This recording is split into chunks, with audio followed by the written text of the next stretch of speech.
What's up, ladies and gentlemen? Welcome to the Beat of Business. And in this video, I'm going to give you 5 helpful tips that will help guide you through a recession. My first tip for everyone watching is to keep investing. Now, I know that right now is a very scary and a tumultuous time for many of us. I mean, everywhere you look, whether you're reading an article or you're watching the television, everybody is talking about the recession and everybody's talking about the bear market that we're in and how stocks are down and how there's layoffs. And it's just a very, very scary time for many of us, especially for those of us that are, on the younger side, maybe in our early 20s, who have never really experienced an economic decline like we are in right now. But even though we are living through a period of economic uncertainty, it is very, very important to keep investing. And let me show you why. And as you can see, I've got the handy dandy iPad, so let's jump right into it.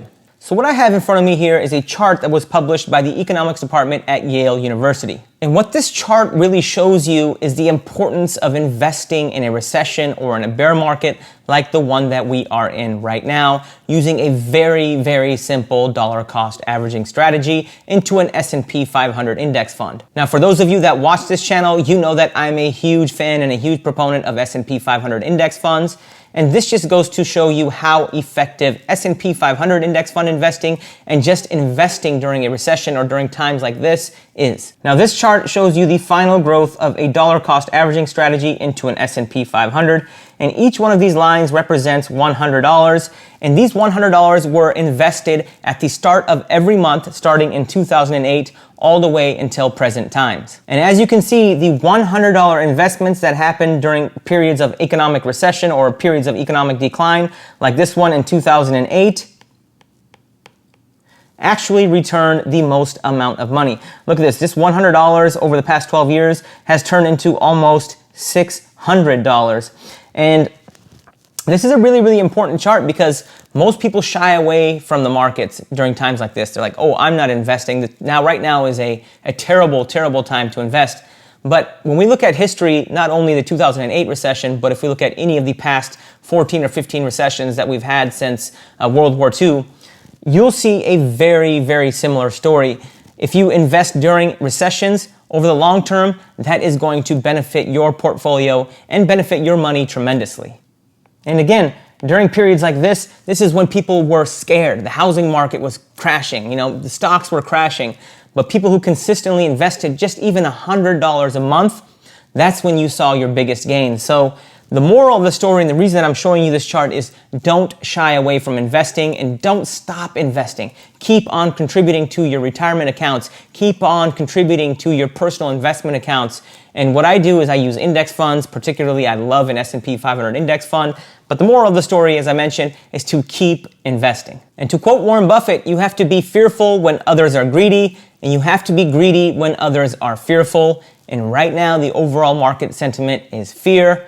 So right now is a great time for you to be greedy. I mean, that might be a bit of a strong word, but don't stop investing. And that moves me on to my second tip for managing a recession or a bear market, and that is don't try to time the market. Let me actually draw a terrible but effective chart for you guys. Now let's assume that this line that I'm about to draw is a hypothetical S&P 500 over the past 100 years.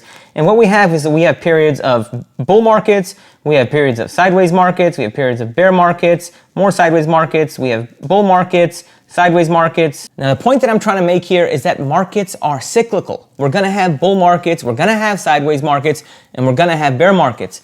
But one thing that's held true for at least the US economy over the 100 plus years or past 100 plus years is that the market always trends upward. And assuming that this will remain true for the next 100 years, what many people try to do is they try to time the market. What they'll do is they'll buy here and sell here, and then they'll buy here and then sell here, buy here and sell here.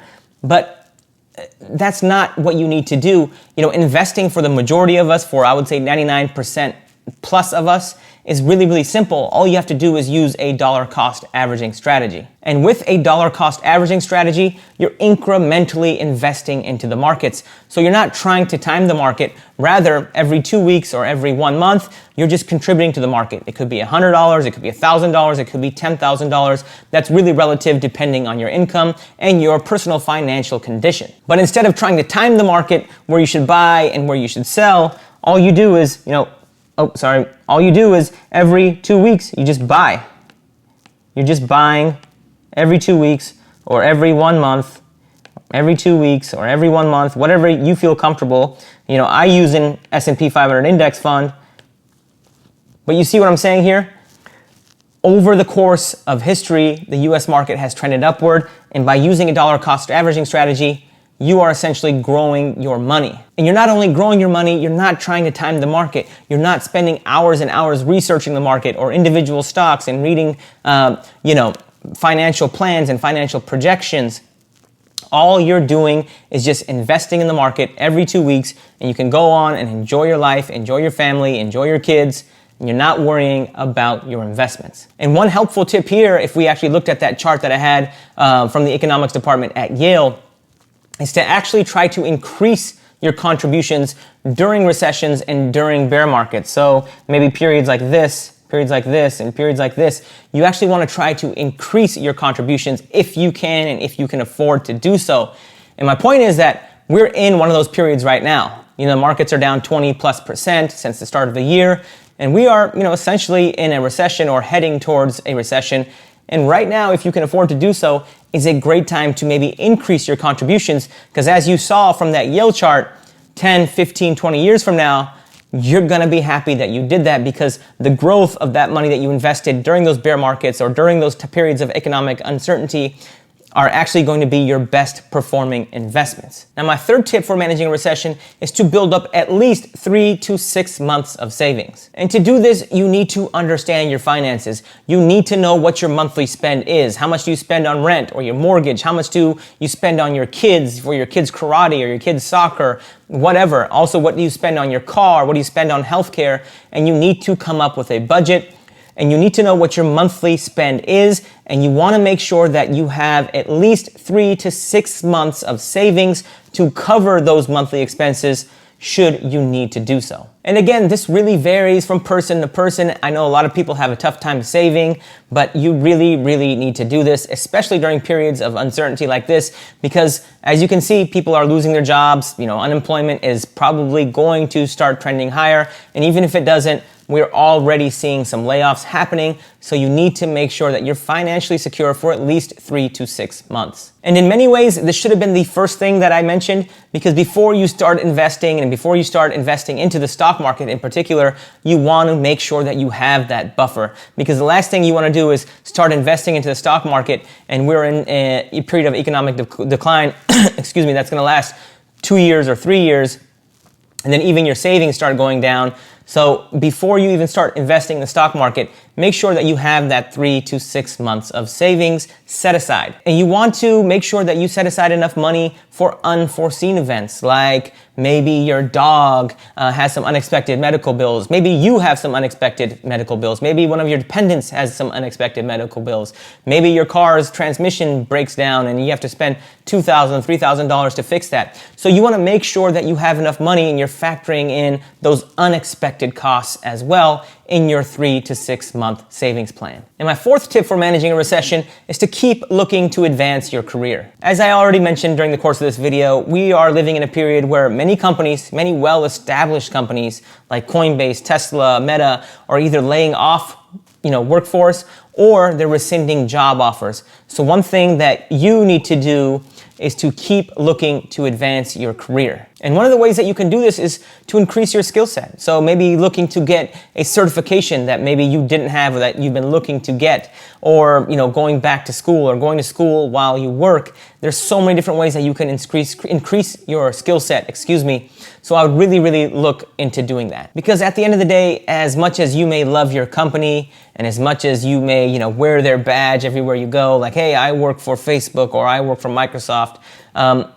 what we're finding out right now, again, is there's kind of an awakening happening, is that companies at the end of the day, they're not loyal to you. They're going to do what's in their best interest. So you, on the other hand, have to do what's in your best interest. And you have to treat your career that way.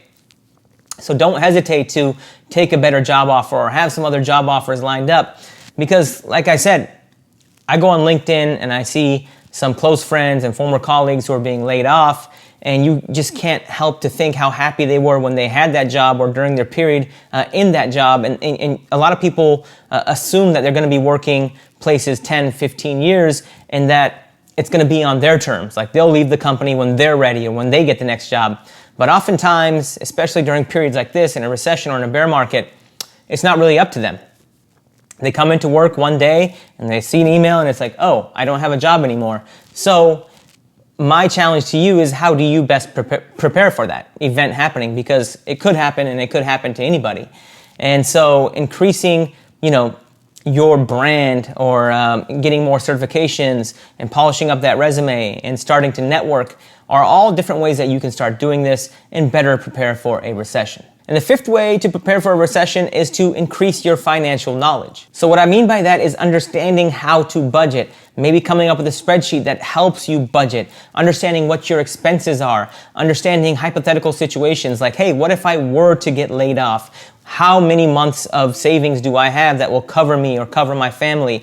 Do I have enough money for that unexpected, automotive repair bill, or that unexpected healthcare bill? So really, really understanding your finances and increasing your financial knowledge. And really, that is so important because for the majority of us, I would say the majority of the middle class, we're really responsible for our own finances. We're responsible for our own retirement now. We're responsible, to make sure that we have enough money in the latter stages of our life, and even in our current stages of life, to make sure we have enough money to meet expenses.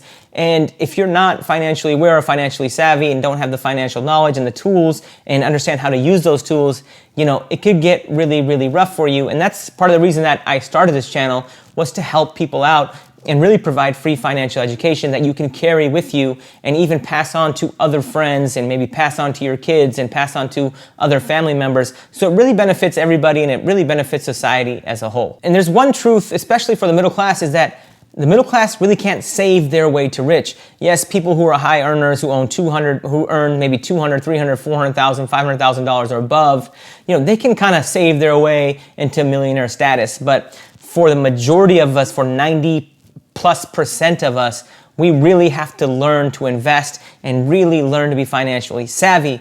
And the problem is that the majority of us aren't. And if we were, and if we become that way, we can really save our way into a healthy retirement and being financially stable in all portions and all parts of our life. Ladies and gentlemen, thank you all for watching. This video was a little more off the cuff. It was kind of unscripted. I just kind of wanted to get this video out there because I really wanted to share all of this knowledge with all of you that, subscribe to my YouTube channel. So thank you all for watching. I will see you all next time. And if you have any questions, just drop them in the comment section below. I will get back to you as soon as possible. Thank you all for watching.